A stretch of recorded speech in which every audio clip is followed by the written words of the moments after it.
I'm here today to bring you the weekday noontime inspiration based on the teachings of and the writings of Paramahansa Yogananda. And in these particular weeks, I'm taking excerpts out of Swami Kriyananda's book. He was a direct disciple of Yogananda. And this is Kriyananda's autobiography called The Path, or The New Path. And in it, he has a very large section, more than half of the book, in which he talks about his years with Yogananda. And so today's quotation of Yogananda's is this: "Behind every rose bush of pleasure," he cautioned us, "hides a rattlesnake of pain." He went on to urge us to seek our, quote, pleasures in God and to ignore the fickle promises of this world. Well, a very brief sentence or two, but I think it resonates familiar to all of us. These are certainly phrases that are used even in our language and our culture. I remember as a young girl, before finding Yogananda's teachings as a teenager, I remember watching this one movie, and in it, the young woman, the heroine of the story, had fallen romantically in love with a young man, and they were very happy, and they were together.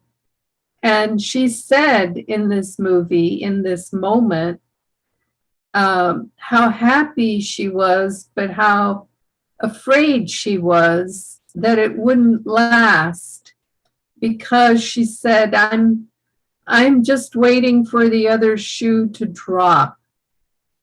In other words, she knew that that kind of happiness couldn't last, and that there would invariably be something that would cause her also pain. With this same young man she was so attracted to. And I'm saying that because that was in a movie. I mean, there's just a cultural understanding of the karmic law. That is to say, for every plus, there's a minus. It's duality. And in the Bible, it talks about reaping and sowing. And this is something that's innately understood. It's in our bones, that for every karmically positive experience, there will be a painful and negative one. It may not come right away. It may take time. And as we understand it in the context of the yogic teachings that Paramahansa Yogananda taught, it may take lifetimes. We may not see it in that particular lifetime. But eventually the pendulum will swing the other way, and that karma has to be balanced out one way or another. And so he's saying, and what's most important in just these two little sentences, that when we anchor our hearts in God, when we, in other words, when we meditate deeply and we approach and experience the stillness of meditation, be still and know that I am God. And then we are guided inwardly.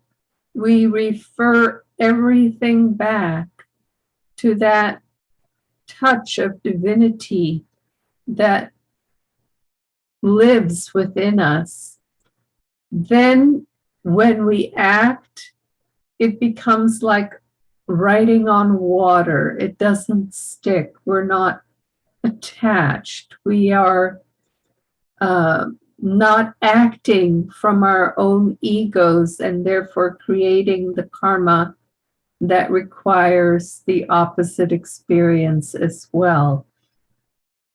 I've heard many people through the years speak about this philosophically or say that this is how it is and I understand it and therefore, I don't have to create more karma. I am already in cosmic consciousness. But I think we know also instinctively that we have the potential, we have that divine consciousness, that divine purity within us, but it's been overlaid by lifetimes and lifetimes of karmic activity.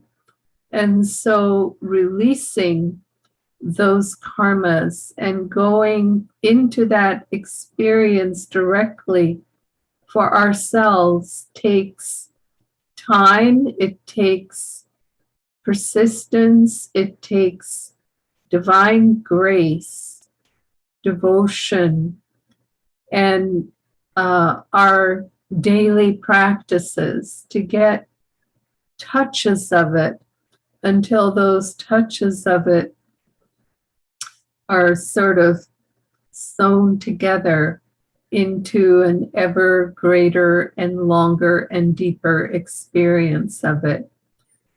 And until it is, and until we act from that place, we will have the karmic consequences, the rose bush and then the rattlesnake, will continue to haunt us. But it's not a bad thing. We just have to recognize it and then take the steps that we need to take in order to lift our consciousness into an ever greater experience of the divinity that resides within us. Joy to you, and we'll see you again tomorrow. Many blessings. Bye-bye.